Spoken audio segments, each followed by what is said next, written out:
So, the argument about what about men? You do it knowing that people are going to come at you, that they're not going to believe you, they're going to undermine you. Some people see resistance as a problem, but change takes time.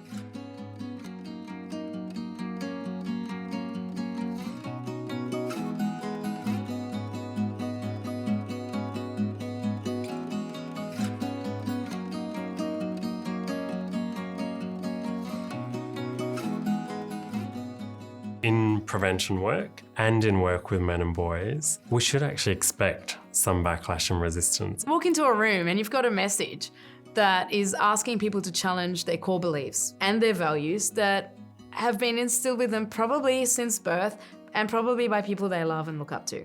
So resistance and backlash, one, is the most normal reaction, and our fear of resistance and backlash is also a normal reaction because it can be quite intense or potentially unsafe or confrontational. I've found with men, they feel like in some of this work, they have to give something up for gender equality. As soon as we start asking people to reflect on their own complicity in the gender drivers of violence, I think that's where we really start to see a lot of resistance and backlash, because I think very few people want to see themselves part of the story. Yes, expect it, but also expect it will shock you, even though it won't. It will hurt, even though you've got a tough skin. It will confuse you as you try to grapple with, well, what do we do now? How do we move forward, even if they aren't going to? And so there's a piece there about being brave. There are many different forms of resistance and backlash: individual, community, organisational, institutional and societal backlash and resistance. I think they're very overlapping. It could range from the denial that violence is gendered or that gender shapes people's lives, to the co-option of human rights-based discourses, even to aggressive and violent backlash. The thing about backlash and resistance is it's a bit like collusion. It looks different every hour, every second, every day. And it can come from the people who you least expect. It's too woke.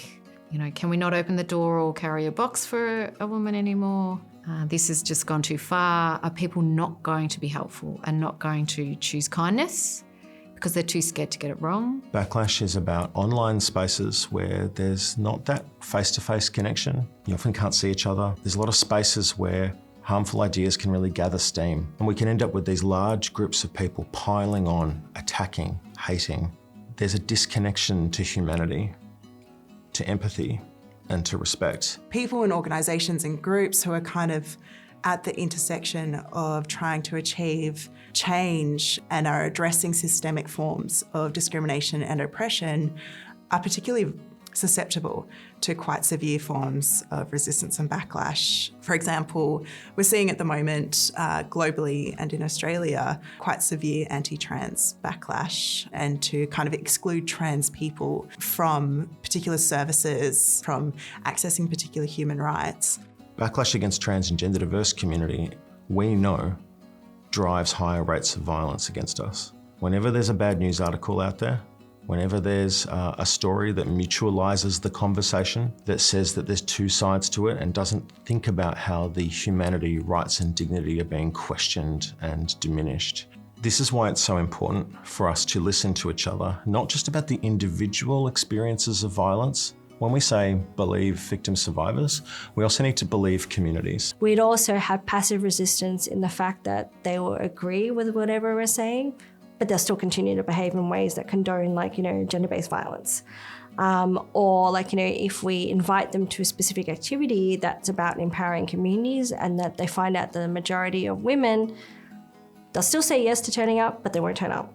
But also things like, this is not an issue, the voices or the stories of women are wrong, and questioning the data. As an Aboriginal man working in this space, you do it knowing that people are going to come at you, that they're not going to believe you, they're going to undermine you, they're going to be racist, they're going to be stereotypical. And for our non-Aboriginal allies who are working alongside us in this space, they are also going to get backlash of a different kind. There's quite a lot of research around how to minimise and respond to resistance and backlash. And it really speaks to the importance of leadership and people really believing and taking ownership of the cause to legitimise it and to kind of cascade it throughout an entire organisation. It can be unsafe to challenge some of these norms. Anyone who breaks the rules, who tries to point out the issues that are creating these problems, is often silenced.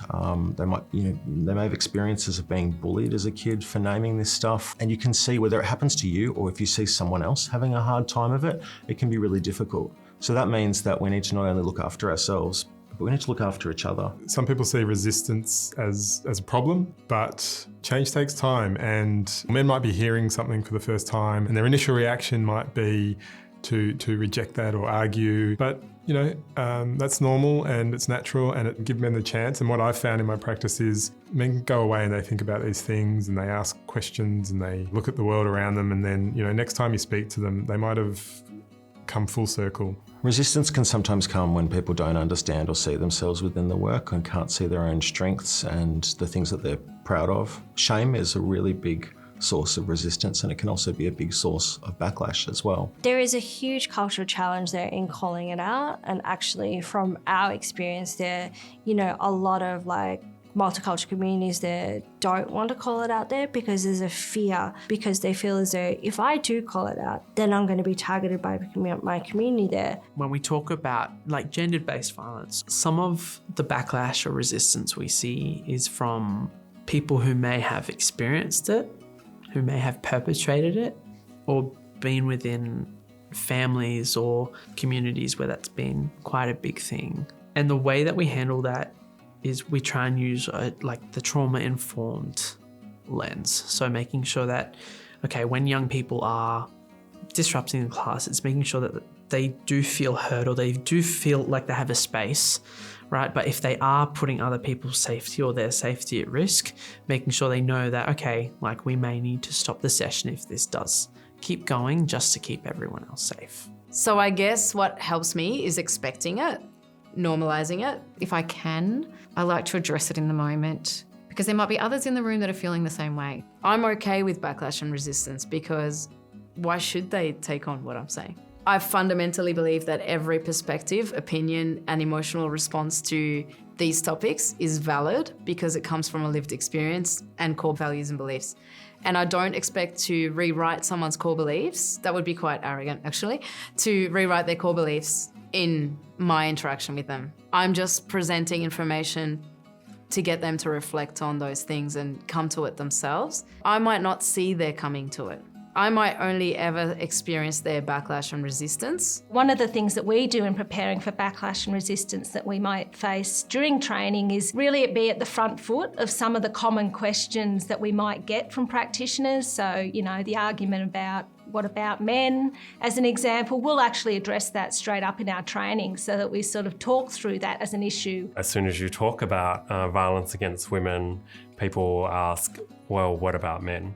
And of course, we know that anyone who is experiencing violence or abuse of any kind should be able to seek help and support. And that is something, that we need to be advocating for. To turn that into a fuel for positivity, but at the same time, just being vulnerable, just being yourself. It works for me. It keeps me safe. I think one of the best things people can do is ask someone, why do you think that way? And trying to associate, the values of equality and respect and safety. I think drawing those connections can be a really useful tool to perhaps overcome some of that resistance and persuade people about the importance of crime prevention. Be brave. Know that other people are being a lot more brave and courageous than you, but be brave.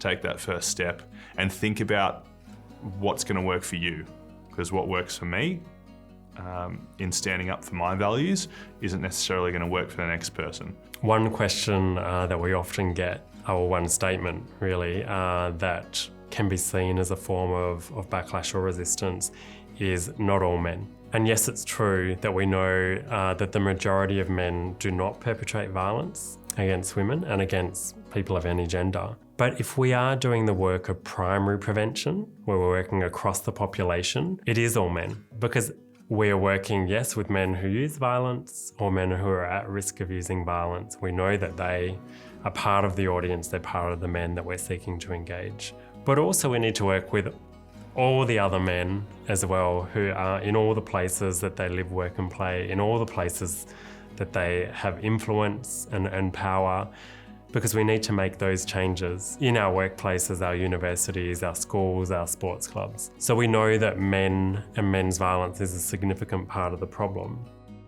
but all men can be part of the solution. Thanks for watching this video. Make sure you check out the other videos in this series. And visit the Our Watch website for more information and resources.